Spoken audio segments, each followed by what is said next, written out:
ಸರ್ವರಿಗೂ ಅನಂತ ಶರಣಾರ್ಥಿಗಳು. ಆತ್ಮೇಲೆ ಈ ದಿನ ಎಲ್ಲರಿಗೂ ಕಾಡ್ತಾ ಇರತಕ್ಕಂಥ ಸರ್ವೇ ಸಾಮಾನ್ಯವಾಗಿ ತುಂಬ ತೊಂದರೆ ಕೊಡ್ತಾ ಇರತಕ್ಕಂಥ ಒಂದು ಪ್ರಾಬ್ಲಮ್ ಅಂತ ಹೇಳಿದ್ರೆ ಬ್ಯಾಕ್ ಪೇನ್. ಈ ಬ್ಯಾಕ್ ಪೇನು ಚಿಕ್ಕ ಮಕ್ಕಳಿಂದ ಹಿಡಿದು ಎಲ್ಲರಿಗೂ ಶುರುವಾಗಿದೆ ಈಗ. ಹಾಗಿದ್ರೆ ಈ ಬ್ಯಾಕ್ ಪೇನನ್ನು ಔಷಧಿ ಇಲ್ಲದೇ ಸರಿ ಮಾಡ್ಕೊಳ್ಳೋದು ಹೇಗೆ, ಔಷಧಿಗಳಿಲ್ಲದೇ ಈ ಬೆನ್ನು ನೋವನ್ನು ಸಂಪೂರ್ಣವಾಗಿ ನಿವಾರಣೆ ಮಾಡ್ಕೊಳ್ಳೋದು ಹೇಗೆ ಅಂತಕ್ಕಂಥದ್ರ ಕುರಿತಾಗಿ ಮಾಹಿತಿಗಳನ್ನು ನೋಡೋಣ. ಈಗ ಬೆನ್ನು ನೋವಿಗಾಗಿ ಯೋಗ. ಮೊದಲನೇ ಯೋಗಾಸನ ಯಾವುದು ಅಂತ ಹೇಳಿದರೆ ಬೆನ್ನು ನೋವಿನ ಸಮಸ್ಯೆಗೆ ಇದಕ್ಕೆ ಮಾರ್ಜರಿ ಆಸನ ಅಂತ ಕರೀತಾರೆ. ಮಾರ್ಜರಿ ಅಂತ ನೋಡಿದ್ರಲ್ಲಿ ನೀವು, ಮಾರ್ಜರಿ ಅಂತ ಹೇಳಿದರೆ ಬೆಕ್ಕು ಇದೇ ರೀತಿ ತನ್ನ ಶರೀರವನ್ನು ಸ್ಟ್ರೆಚ್ ಮಾಡ್ತದೆ. ಅದನ್ನು ನೋಡಿ ಈ ಆಸನವನ್ನು ಮಾಡಲಾಗಿದೆ. ಇದಕ್ಕೆ ಮಾರ್ಜರಿ ಆಸನ ಅಂತ ಕರೀತಾರೆ. ಹಾಗಿದ್ರೆ ಬೆಕ್ಕು ತನ್ನ ಬೆನ್ನು ಹುರಿಯನ್ನು ಹೇಗೆ ಸ್ಟ್ರೆಚ್ ಮಾಡುತ್ತೆ ಅಂತ ಹೇಳಿದ್ರೆ ನೋಡಿ, ನಾನು ಮಾಡಿ ತೋರಿಸ್ತಾ ಇದ್ದೀನಿ. ಗಮನಿಸಿ. ಉಸಿರು ತೆಗೆದುಕೊಳ್ತಾ ನಿಮ್ಮ ಎದೆ ಮತ್ತು ತಲೆ ಭಾಗವನ್ನು ಮೇಲೆತ್ತಬೇಕು, ಸೊಂಟವನ್ನು ಕೆಳಗಡೆ ತರಬೇಕು. ಉಸಿರು ಬಿಡ್ತಾ ನಿಮ್ಮ ಎದೆ ಮತ್ತು ಕತ್ತಿನ ಭಾಗವನ್ನು ಕೆಳಗಡೆ ತರಬೇಕು, ಸೊಂಟವನ್ನು ಮೇಲೆತ್ತಬೇಕು.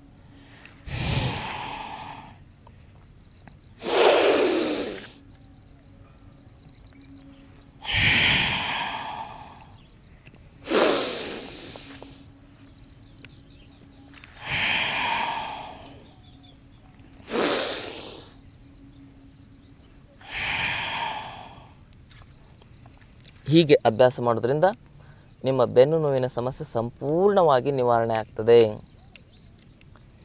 ಇದು ನಿಮ್ಮ ಡಿಸ್ಕ್ಗಳನ್ನು ಕ್ರಿಯಾಶೀಲಗೊಳಿಸುತ್ತೆ.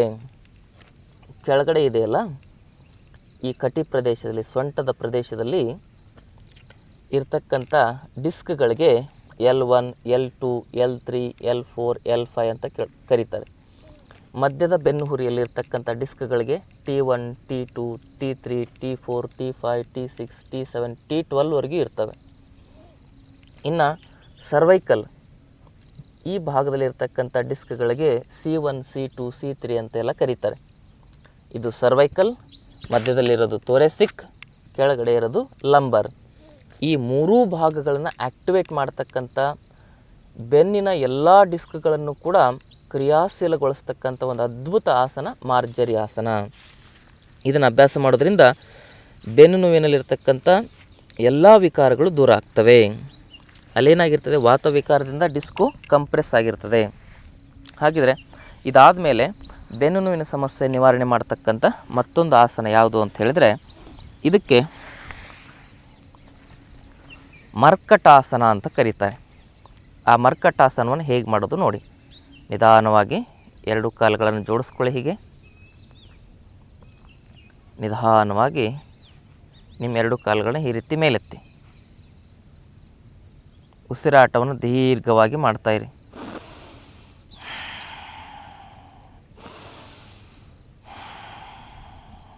ಒಂದು ಬಾರಿ ದೀರ್ಘ ಉಸಿರು ತೆಗೆದುಕೊಳ್ಳಿ. ಉಸಿರನ್ನು ಬಿಡ್ತಾ ನಿಮ್ಮ ಎರಡೂ ಕಾಲುಗಳನ್ನು ಈ ರೀತಿ ಬಲಗಡೆ ತಿರುಗಿಸಿ ಪೂರ್ತಿಯಾಗಿ ಸೊಂಟದ ಭಾಗವನ್ನು ಬಲಗಡೆ ತಿರುಗಿಸಿ ನಿಧಾನವಾಗಿ ನಿಮ್ಮ ಕತ್ತಿನ ಭಾಗವನ್ನು ಎಡಗಡೆ ತಿರುಗಿಸಿ. ಇದಕ್ಕೆ ಮರ್ಕಟಾಸನ ಅಂತ ಕರೀತಾರೆ. ಮರ್ಕಟ ಅಂದರೆ ಮಂಗ. ಮಂಗನಿಗೆ ಯಾವತ್ತಾದರೂ ಬೆನ್ನು ನೋವು ಬಂದಿರೋದು ನೋಡಿದ್ದೀರಾ ನೀವು? ಅಷ್ಟು ಜಿಗಿದಾಡಿದರೂ ಕೂಡ ಅದು ಹೀಗೇ ಮಾಡ್ತಾ ಇರ್ತದೆ. ಅದಕ್ಕೆ ಈ ಆಸನಕ್ಕೆ ಮರ್ಕಟ ಅಂತ ಕರೀತಾರೆ. ಕೋತಿ. ನಿಧಾನವಾಗಿ ಮಧ್ಯಕ್ಕೆ ಬರಬೇಕು. ಉಸಿರು ತೆಗೆದುಕೊಳ್ತಾ ಮತ್ತೆ ಉಸಿರು ಬಿಡ್ತಾ ಎಡಗಡೆ ದೀರ್ಘ ಉಸಿರಾಟವನ್ನು ಮಾಡಿ. ಕಾಲು ಎಡಗಡೆ ಬಂದಾಗ ಕತ್ತು ಬಲಗಡೆ, ಕಾಲು ಬಲಗಡೆ ಬಂದಾಗ ಕತ್ತು ಎಡಗಡೆ. ಈ ರೀತಿ ನೋಡಿ, ಸಿಂಪಲ್ಲಾಗಿ. ಯಾವ ಔಷಧಿನೇ ಬೇಕಾಗಿಲ್ಲ. ಲಕ್ಷಾಂತರ ರೂಪಾಯಿಗಟ್ಟಲೆ ಖರ್ಚು ಮಾಡ್ತಿರ್ತೀರ ಬೆನ್ನು ನೋವಿನ ಸಮಸ್ಯೆಗೆ. ಯಾವ ಔಷಧಿನೂ ಬೇಕಾಗಿಲ್ಲ. ಒಂದು ತಿಳ್ಕೊಳ್ಳಿ, ಬೆನ್ನು ನೋವಿಗೆ ಆಪ್ರೇಷನ್ ಮಾಡೋದು ತುಂಬ ಅಪಾಯಕಾರಿ. ಆಪ್ರೇಷನ್ ಏನಾದರೂ ಮಾಡಿದರೆ ಲಕ್ವಾ ಹೊಡೆಯೋ ಚಾನ್ಸಸ್ಸು ಜಾಸ್ತಿ ಇರ್ತದೆ. ಬೆನ್ನು ಮತ್ತು ಬ್ರೈನು, ಸ್ಪೈನ್ ಆ್ಯಂಡ್ ಬ್ರೈನ್ ಯಾವತ್ತೂ ಆಪ್ರೇಷನ್ ಮಾಡಬಾರ್ದು. ನಿಧಾನ ವಾಪಸ್ ಬನ್ನಿ, ರಿಲ್ಯಾಕ್ಸ್. ಈ ರೀತಿ ಮಾಡೋದ್ರಿಂದ ನಿಮ್ಮ ಬೆನ್ನಿನ ಭಾಗದಲ್ಲಿರ್ತಕ್ಕಂಥ ಆ ಒಂದು ಕಂಪ್ರೆಷನ್ ಏನಾಗುತ್ತೆ ಅಂದರೆ ಕಡಿಮೆ ಆಗ್ತಾ ಬರ್ತದೆ. ಸೊಂಟದ ಎಲ್ಲ ಆ ಒಂದು ಕಂಪ್ರೆಷನ್ನು ಕೂಡ ಕಡಿಮೆ ಆಗಿ ಅಲ್ಲಿ ಸಯಾಟಿಕ ನರ್ವ್ ಏನಾಗಿರುತ್ತೆ ಬ್ಲಾಕ್ ಆಗಿರುತ್ತೆ. ಕೆಲವು ಜನರಿಗೆ ಅದು ಜಾಸ್ತಿ ಕಂಪ್ರೆಸ್ ಆಗಿ ಕಾಲಿಗೆಲ್ಲ ಜೋಮ್ ಬರ್ತಾ ಇರ್ತದೆ. ಸೊ ಈ ರೀತಿ ಮಾಡೋದ್ರಿಂದ ಅದೆಲ್ಲ ಕಡಿಮೆ ಆಗುತ್ತೆ. ಇನ್ನೊಂದು ಬಹಳ ಮುಖ್ಯವಾಗಿರ್ತಕ್ಕಂಥ ಆಸನ ಹಲಾಸನ. ಇದನ್ನು ಹೇಗೆ ಮಾಡೋದು ಅಂತ ಹೇಳಿದರೆ ಅರ್ಧ ಹಲಾಸನವನ್ನು ಅಭ್ಯಾಸ ಮಾಡಬೇಕು. ಉಸಿರು ತೆಗೆದುಕೊಳ್ಬೇಕು. ಉಸಿರು ಬಿಡ್ತಾ ಬಿಡ್ತಾ ನಿಮ್ಮ ಎರಡೂ ಕಾಲುಗಳನ್ನು 90 ಡಿಗ್ರಿಗೆ ಮೇಲೆತ್ತಬೇಕು. ಉಸಿರು ತೆಗೆದುಕೊಳ್ಳಿ, ಉಸಿರು ಬಿಡಿ, ಉಸಿರು ತೆಗೆದುಕೊಳ್ಳಿ, ಉಸಿರು ಬಿಡಿ, ಉಸಿರು ತೆಗೆದುಕೊಳ್ಳಿ, ಉಸಿರು ಬಿಡಿ. ಹೀಗೆ ಒಂದು 50 ಬಾರಿ ಮಾಡಬೇಕು. ಮಧ್ಯೆ ಮಧ್ಯೆ ಸ್ವಲ್ಪ ಹೋಲ್ಡ್ ಮಾಡಬೇಕು. ನೋಡಿ, ಇದೆಲ್ಲ ಸ್ಟ್ರೈಟಾಗಿರ್ಬೇಕು. ಕಾಲುಗಳು ಹಿಂಗೆ ಬೆಂಡ್ ಆಗಿರಬಾರ್ದು. ಸ್ಟ್ರೈಟ್ 90 ಡಿಗ್ರಿ ನೇರವಾಗಿ ದೃಷ್ಟಿ ನಿಮ್ಮ ಅಂಗುಷ್ಟದ ಮೇಲಿರಲಿ. ಹೀಗೆ ಅಭ್ಯಾಸ ಮಾಡೋದ್ರಿಂದ ಈ ಕೆಳಭಾಗದಲ್ಲಿರ್ತಕ್ಕಂಥ ಆ ಒಂದು ಒತ್ತಡ ಸಂಪೂರ್ಣವಾಗಿ ದೂರ ಆಗ್ತದೆ. ರಿಲ್ಯಾಕ್ಸ್. ಬೆನ್ನು ನೋವಿನ ಸಮಸ್ಯೆ ಫಿಸಿಕಲ್ ಡ್ಯಾಮೇಜ್ ಅದು. ಅದನ್ನು ಫಿಸಿಕಲ್ ಯೋಗಾಸನಗಳಿಂದನೇ ನಾವು ಸರಿ ಮಾಡ್ಕೊಳ್ಬೇಕು. ಅರ್ಥ ಆಯ್ತಲ್ವಾ? ಈಗ ಮತ್ತೊಂದು ಆಸನ ಸೇತುಬಂಧ ಆಸನ. ಎರಡೂ ಕಾಲುಗಳನ್ನು ಮಡಚ್ಕೊಳ್ಳಿ. ಎರಡು ಕೈಗಳಿಂದ ಈ ರೀತಿ ಕಾಲುಗಳನ್ನು ಹಿಡ್ಕೊಳ್ಳಿ. ನಿಧಾನವಾಗಿ ಉಸಿರು ತೆಗೆದುಕೊಳ್ತಾ ಸೊಂಟವನ್ನು ಮೇಲೆತ್ತಿ. ಇದನ್ನು ಒಂದು 10 ನಿಮಿಷ ಅಭ್ಯಾಸ ಮಾಡಬೇಕು. ನೀವು ಎಷ್ಟೊತ್ತಾಗುತ್ತೋ ಅಷ್ಟೊತ್ತು ಹೀಗೆ ನಿಂತ್ಕೋಬೇಕು. ನಿಮಗೆ ಸಾಕು ಅನ್ನಿಸ್ದಾಗ ಕೆಳಗಡೆ ಬರಬೇಕು. ಕನಿಷ್ಠ ಒಂದು 30-40 ಸೆಕೆಂಡ್ ಆದರೂ ನೀವು ಹೋಲ್ಡ್ ಮಾಡಬೇಕು. ಉಸಿರು ತೆಗೆದುಕೊಳ್ತಾ ಮೇಲೆ ಇಲ್ಲಿ ಎಷ್ಟೊತ್ತಾಗುತ್ತೋ ಅಷ್ಟೊತ್ತು ಹೋಲ್ಡ್ ಮಾಡಬೇಕು. ಸೇತುವೆ ಥರ ನಿಮ್ಮ ಶರೀರ ಕಾಣಿಸ್ಬೇಕು. ವಾಪಸ್. ಇದಕ್ಕೆ ಸೇತು ಬಂಧಾಸನ ಅಂತ ಕರೀತಾರೆ. ಇದಾದಮೇಲೆ ನಿಧಾನ ಹೊಟ್ಟೆ ಮೇಲೆ ಮಲ್ಕೊಳ್ಳಿ. ಎರಡೂ ಕೈಗಳನ್ನು ಎದೆಯ ಅಕ್ಕಪಕ್ಕ ಇಟ್ಕೊಳ್ಳಿ. ಮೊದಲು ನಿಮ್ಮ ಮೊಣಕೈಗಳ ನೆಲಕ್ಕೆ ಸ್ಪರ್ಶ ಮಾಡಿಕೊಂಡು ಅರ್ಧ ಭುಜಂಗಾಸನ ಮಾಡಿ ಉಸಿರು ತೆಗೆದುಕೊಳ್ತಾ ಮೇಲೆ 1 2 3 ಕೆಳಗೆ. ಹೀಗೆ ಒಂದು 5 ಸೆಕೆಂಡ್, 10 ಸೆಕೆಂಡ್, 15 ಸೆಕೆಂಡ್, 20 ಸೆಕೆಂಡ್ವರೆಗೂ ಹೋಲ್ಡ್ ಮಾಡಬೇಕು. ಹೀಗೆ ವಾಪಸ್.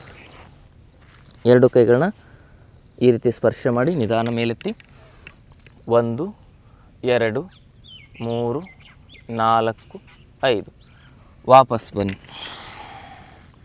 ಇದಕ್ಕೆ ಭುಜಂಗಾಸನ ಅಂತ ಕರೀತಾರೆ. ಎಲ್ಲ ಆಸನಗಳನ್ನ ಮಾಡಿದ ಮೇಲೆ ಮಕರಾಸನವನ್ನು ಮಾಡಲೇಬೇಕು. ಮಕರಾಸನದಲ್ಲಿ ರಿಲ್ಯಾಕ್ಸ್ ಮಾಡ್ಕೊಳ್ಳಿ. ಕಾಲನ್ನು ಅಗಲ ಮಾಡಿಕೊಂಡು ಮಕರಾಸನದಲ್ಲಿ ರಿಲ್ಯಾಕ್ಸ್ ಮಾಡಿ. ದೀರ್ಘವಾದ ಶ್ವಾಸ ಪ್ರಶ್ವಾಸವನ್ನು ಮಾಡಿ. ಭುಜಂಗಾಸನವನ್ನು ಕೂಡ 5ರಿಂದ 10 ನಿಮಿಷ ಮಾಡಬೇಕು. ನಿಧಾನವಾಗಿ ಬಲಗಡೆ ತಿರುಗಿ ನೇರವಾಗಿ ಕೂತ್ಕೊಳ್ಳಿ.